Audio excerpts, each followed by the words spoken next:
Hello and welcome to Nithrania YouTube channel. You're watching another episode of the Game in a Nutshell series designed for explaining the board game rules. My name is Branislav Berec, and in this video we're going to learn how to play Beyond the Sun, the game about researching technologies and developing the technology tree, designed by Dennis Chen and published by Rio Grande Games. Beyond the Sun is a space civilization game where players represent factions which search for a new home among the stars. There are two main directions, strategic directions, which players may take when playing the game, and it's either researching the technologies or building spaceships and colonizing the systems in this exploration area. Each technology you discover is worth a certain amount of victory points, and the level 4 technologies are obviously the most powerful, and you can also score victory points for each system you colonize.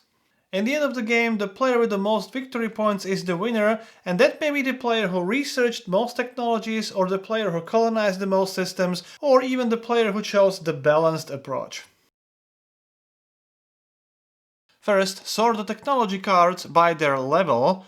Shuffle each deck separately, and randomly distribute 4 level 1 technology cards on these spaces on the game board. Sort these event cards by their type, and in each deck locate 2 cards with this light blue border. Take 4 random cards from each deck and shuffle those cards together with those 2 with the light blue border. So both decks will contain 6 cards. Randomly distribute these cards to the game board, placing level 2 event cards to this column and level 3 event cards to this one. Place the exploration board next to the game board, this side up for a 2-player game, and this side up for a 3 and a 4-player game. Sort the system cards by the letter on their back. Locate 4 cards from the A deck with this start keyword at the top of the card. Shuffle them and randomly choose 2 of these start cards, and place them face up on the corresponding spaces on this exploration board. Shuffle the remaining 2 start cards into the A deck. Place both decks next to the exploration board, and then draw the top 2 cards from the B deck face up. Sort these achievement cards by their type. There are 2 basic achievements, and then draw 1 achievement from the A deck and 1 card from the B deck. You can place all the remaining cards back into the box. Place the selected achievement cards face up next to the game board. Cover each of these 4 special action spaces with a corresponding guild tile with the same name. And if you don't play the 4-player game, use this basic spacefaring action tile intended for the current number of players. Then each player takes a player mat, and you can either take the basic version for each faction. All the basic player mats are the same except for this special ability which applies at the start of the game. Or you can play with the advanced player mats, that's also indicated over here. These advanced player mats have slightly different distributions of these symbols, and each also has 2 special abilities which you can unlock during the game. For a first game, it's recommended to use the basic version. There are 4 factions in the game, and as this symbology indicates, this particular one should only be used in a 3 and a 4-player games. Then take all the components of one color, arrange these cubes with this supply symbol side up into these 5 columns. Then these are population growth disks and these are ore production disks. These achievement disks with the star symbol should be placed next to your player mat. And finally, place 2 cubes with this population side up on your player mat, and 1 cube showing this level 1 ship symbol on this planet called Sol, which is apparently Earth. Then place your pawn next to this basic spacefaring tile. Randomly choose the starting player who will get this first player token.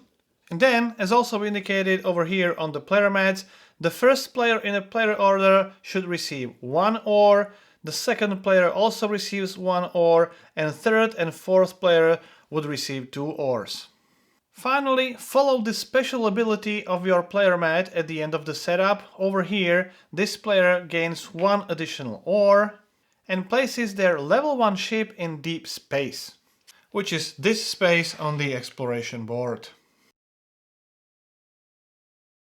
In Beyond the Sun, players take turns, starting with the first player and then continuing in a clockwise direction. Each turn has 3 phases. First, in the action phase, you will take your pawn, place it on one of the action spaces, and take the action. Usually you will research new technologies or move your ships on this exploration board and colonize these systems, or you will simply gain more resources like more ships or more people for technology research. The second phase is the production phase, and you will perform one of these 3 actions. You will either grow your population, or produce some ore, or perform some trade. Third phase is optional, and in this phase you will be able to claim one and only one achievement per turn, which usually happens towards the end of the game. The number of achievement discs on these achievement cards also triggers the end of the game. In a 4-player game, when any player places the 4th total achievement disc, the end of the game is triggered. In a 2 and a 3-player games, the 3rd achievement disc placed on these achievement cards triggers the end of the game. When the end game is triggered by any player, finish the current round and then take one more round, and then the game will be over. This way, all players will perform the same number of turns in the game. You will score victory points mainly from researching technologies or from colonizing these systems. Each card is worth a certain number of victory points. And you will also score victory points from these achievement cards. Then you can score some additional victory points for all the locations on the exploration board which you control at the end of the game. Then from the number of spaces on this automation track that will be populated with these production discs, and from some other areas of the game as well. The player with the most points at the end of the game is the winner. In the action phase, you must take your pawn and move it to an empty hex, empty action space on the technology board and perform the corresponding action. At the start of the game, all pawns start somewhere next to this basic spacefaring tile. In subsequent rounds, you must move to another empty hex. It can be the hex on the same action space on this basic spacefaring tile, if that action space would be empty. It can be an action space on the technology card. However, you can only do that if you have researched that technology in previous turns. Then, if the technology card contains multiple action spaces, you can simply move to the next one if it's empty and perform the corresponding action. And the only exception is this action space, the last one on this basic spacefaring tile, where you can take that action even repeatedly several turns in a row. However, that would be obviously very inefficient. If you move your pawn to this action space with the 1 ore symbol, you have to pay 1 ore just for moving to that action space. In this example, you will also need some ore to perform the action itself. You must perform the full action, otherwise you may not take that action. In this example, you take 3 ore and then you have to perform the Colonize action. If you would not be able to perform the Colonize action, you may not take this action at all. These guild tiles cover additional action spaces, and these can be uncovered with certain events from this level 2 or level 3 event cards. In this section of the video, I will cover all the actions in the game. We will start with the cost of certain actions. If you see this symbol, it means that you have to pay 2 ore and then you can perform the action. You must have those resources in your personal supply and then pay those resources back to the general supply. This symbol indicates that you have to return 1 population cube and only then you can perform the action. Population cubes are the cubes with this side up, which are available on your player mat, so they're not in this supply area. And returning that cube means that you have to take that cube and place it in the rightmost free available spot in this supply area. So you take the cube and place it in the corresponding space, and it becomes the supply cube again. If all those columns would be fully occupied, simply pile the cubes in this column A. When you see this symbol, 1 population cube with the black arrow pointing to another symbol, that indicates that you have to take one population cube from your player mat and then turn it into level 1 ship in this case. So you must have that population cube available, otherwise you would not be able to take that action. Take the cube, turn it to the side which is indicated on the action space, and then place the cube where required. In this example, this one would go to the exploration board. This symbol indicates that you have to take your supply cube and then turn it into a population cube in this case. Over here you turn it to a level 1 ship, and so on and so forth. When taking the supply cube from your player mat, you take the leftmost cube from your supply area. Take the cube, turn it to the face which is indicated on the action space, and if you turn it to the population cube, simply keep it on your player mat in this available area. The basic spacefaring tile allows you to research level 1 technology, or if you pay 2 ore, you can research level 2 technology. To research the technology, you must have at least one population cube available. First, choose a slot from the technology level which you are researching, in this case it's level 1, and it must be a slot which you have not researched yet. So if you would have researched this one in the previous round, you would not be able to research the same technology again. So let's say we want to research this technology.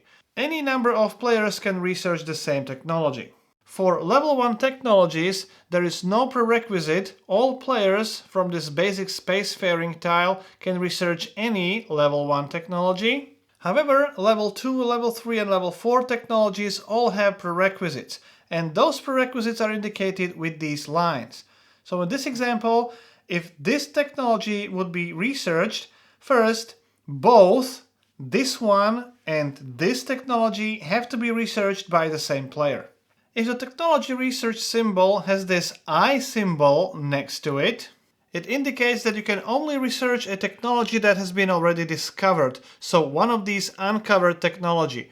You would not be able to research a completely new technology. So after choosing the technology slot, take the population cube from your player mat and place it next to the technology which you have just researched. Again, other players' cubes don't stop you from doing so. If you research new technology, obviously after having both prerequisites in this example, flip the event card face up if there is any, read the card aloud and follow all the instructions on the card. Some of those cards, like this one, uncovers those guild tiles. Now choose the new technology card from the corresponding deck. However, you have to choose the color of the technology first, or the type. You can only choose the technology type which is the same as one of the prerequisite technologies. In this example, blue or red, so scientific or military. If orange player would be researching this technology, there is only one prerequisite, red, so orange player would have to choose the red technology, there is no other option. Here there are two options, but let's say he chooses red. You have to choose that color before you start drawing cards. Now, you start drawing cards until you draw 2 cards with the chosen color. So we're searching for 2 red cards, and you will search until you find 2 red cards, and now you will choose which of these technologies you will discover. When choosing the technologies, you're looking at the colors on the left side of the card, and these type of cards count as both types. After choosing the card, return all other cards drawn to the bottom of the deck. Then, if the card has any immediate effect, carry out that effect immediately. And you can take this immediate effect even if you research a technology which was already researched by another player. So basically this immediate effect is not limited to the first player only who discovered the technology. Then the rest of the card contains either action spaces or permanent effects. When you take this automate effect, it can be either with this ore production symbol or with the population growth symbol. And that means that you can take the leftmost disk from your player mat with the same symbol and place it in the leftmost available space in this automation track. Removing these production disks from these tracks uncovers additional resource symbols, which increases the production during the production phase. If the automation track would be already full, place all additional discs on this space. Each one will be worth 1 victory point at the end of the game. If you wouldn't have any more production discs of the same type and you are allowed to place additional ones on this automation track, just take the achievement disc and place it over there. That doesn't count as an achievement, it's simply a substitution for the missing disc. These type of actions allow you to build spaceships. In this example, you have to turn one population cube into a level 3 spaceship. Here, you can take one of the resource cubes and also make it a level 3 spaceship. So, as we already seen, turning a population cube into a spaceship means that you simply turn the cube to the corresponding side. Now, after building the spaceship, you will deploy it. Usually, when deploying spaceships, you will place them on the Sol system. If you would control any location with this shipyard system, in addition to Sol, there are 3 more over here. If you control that system, you may deploy your spaceship on that system as well. I will explain how to take control of these systems in a minute. If you build multiple ships within the same turn, each one can go to different location if you wish so. Certain technologies allow you to upgrade your ship. In this example, you can upgrade one ship by one level. Other technologies may allow you to upgrade multiple ships by one level or more levels. Upgrading the ship means that you will simply turn it to the face with a higher level ship.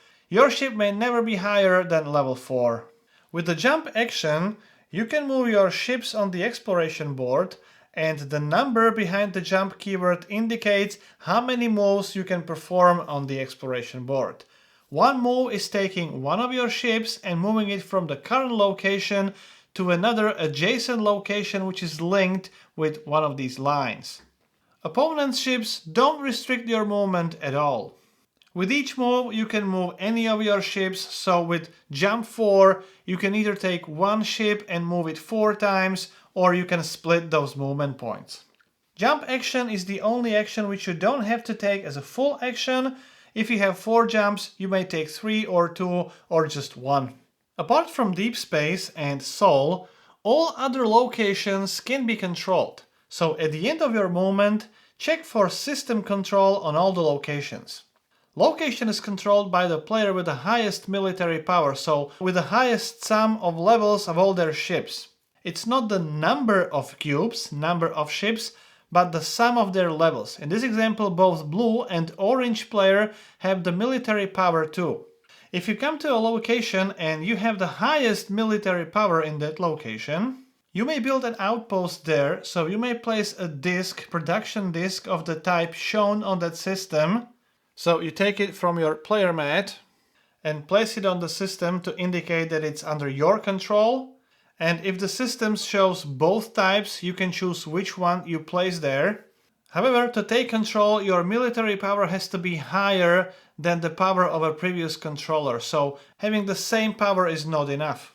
If you do take control of the system, the previous owner has to take their disc back and place it on their player mat, and then you can place your own disc, and you can place a disc of a different type than the previous owner. All the spaceships of all the players still remain on the system.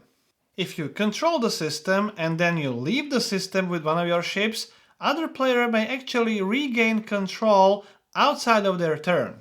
In this case, you have to take your disc back and the other player may place their disc on the system.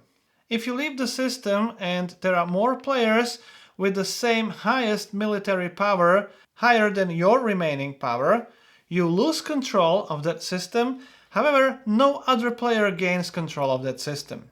If you leave the location which you control and there are no other ships present in that location, you still keep the control of that location. And finally, after you gain control of a system, check if the system has any bonuses.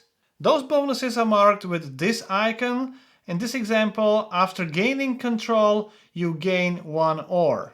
If, for example, you would leave this system and white player would gain the control of that system now, white player would also gain this bonus. If you would come back and regain control of that system in the next subsequent turn, you also gain that bonus again. Action spaces with this symbol allow you to colonize the system. Usually, you will have to have a population cube available on your player mat. You can only colonize these card systems, you may never colonize these kind of locations. In order to do that, your military power has to be equal or higher than this number and this colonize symbol on the card. The military power of other players is irrelevant, however, you must control the system. So, orange player can colonize this card, this system.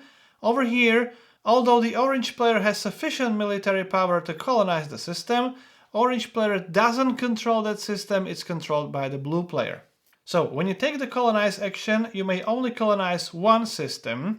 When you do, you have to return the ships with the sufficient military power back to your player mat. And if you would have more ships with higher military power than the required power, you can return as many as you want, even more than is required. When returning these cubes back to your player mat, turn them back to this supply side and fill in these empty spaces in the supply area, starting with the rightmost empty space and going to the left. So in this example, this will be the first one, second one, and then the third one. All other ships are moved to deep space. Even if you would leave some of your ships over there, they're also moved to the deep space. Then take the card, place it in front of you, and this is now colonized system. And you can place additional production disk on that system. Again, it can be one of the disks shown on that system. In this example, it can only be the ore production disk. If you would colonize this kind of system with the ore production disk, you can now easily place the population growth disk on that system. Then draw the next card from the corresponding deck and place it on the empty space on the exploration board. And finally, take the colonize bonus, which is shown at the bottom of the card. This number is the victory points you score at the end of the game. If the bonus at the bottom of the card would allow you to move some of your ships, you can actually move them to the new card revealed just in the previous step. The second phase of your turn is the production phase, and you can either do population growth or production or resource trade. You can only choose one of those three options. When you choose population growth, look at these symbols, uncovered symbols on this population growth track, and from each column take one cube and make it a population cube, so turn it to the population side. In this example, I would also take one cube from this column.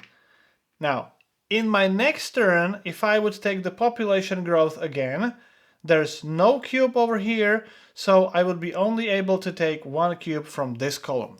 When you decide to produce ore, count the number of ore symbols visible on this track, and then take that many ore resources. Finally, when you decide to perform the resource trade, you can perform these actions in any order and in any combinations repeatedly. And then in the third phase of your turn, you may claim one and only one objective on one of these objective cards. You can only do that if you satisfy the condition on the card. Then take one of your achievement tokens and place it on the achievement card. You can have maximum one token on each card, and you may only place it on the card if the card has any empty spaces. This particular objective spot can only be claimed in a 4-player game. You may only claim one objective per turn, even if you fulfill multiple objectives during the same turn. You can still only claim one of them per turn. On the other hand, if you fulfill a condition, you must claim that achievement. And you can only claim the objective on your turn, even if you fulfill those requirements during the other player's turn. The end of the game is triggered when any player places 4th achievement token on the achievement cards. It is 4th token in total, it's not 4th token of the same color. In 2 and a 3-player game, only 3 tokens are required to trigger the end of the game. After triggering the end of the game, finish the current round and then play one final round, so that each player has the same number of turns in the game. That means that in those remaining turns, Players may still claim additional achievements, but still maximum 1 achievement per turn. At the end of the game, calculate the final scoring for each player. First, sum up the victory points for all the technologies you have researched. For each level 1 technology that you have researched, you score 1 victory point, 2 victory points for each level 2 technologies, 3 victory points for each level 3, and so on. Level 4 technologies have variable victory point scoring based on the condition on the card. Then, if you would have any private technologies, you would score victory points for those private technologies. Those are technologies which are given by some of the systems as the permanent effect. Then score the victory points for the automation track. You score victory points for each disk that you have in those spaces. Then add the victory points from Colonize systems. Those are these victory points over here. Then for each location you control on the exploration board, score 1 victory point. So the orange player would score 2 victory points, blue player 1 victory point. Then score 1 victory point for the most military power in deep space and on Sol. In this example, white player would score 1 victory point. Here, both blue and white player would score 1 victory point. Then score victory points from event cards in front of you if you have any. And finally, you will score victory points from achievements. Then the player with the most points is the winner. The game comes with an expert variant which uses this technology tableau instead of just drawing 2 cards from the technology deck when you research technology. During setup, take these 2 game components and create the tableau, and then start drawing cards from the level 2 technology deck until you draw 1 card of each technology type. Put all the remaining cards to the bottom of the deck. Don't draw any level 3 or level 4 cards yet. When you research technology, and when you determine the color of the technology you want to research, let's say in this case it will be red, you can either take the card with the same color from this technology tableau, obviously from the same technology level, or if you don't like that card, you can take the top card from the deck. In this example, when choosing red color, there's only 1 card available. If player would choose green color, he would have 2 cards available. Or again, top card of the deck. Obviously, when drawing cards from the top of the deck, if the card doesn't have the color chosen, keep drawing cards until you find the card with that color. If you take the card from the tableau, then refill the empty space with the card with the same color again. So keep drawing the cards until you find the one with the corresponding color. Then, as soon as any action space which allows researching level 3 technology appears anywhere on the technology board, fill in the middle row with the level 3 technology cards. The same applies for level 4 technologies. Seeing all the available technologies which are up for research may help players to decide which way they may choose on the technology track. So that's how you play Beyond the Sun. If you would have any questions or comments, please put them into the comment sections below. I'll do my best to answer your questions. If you like the series, please subscribe. You've been watching Game in a Nutshell. My name is Branislav Berec and hope to see you next time.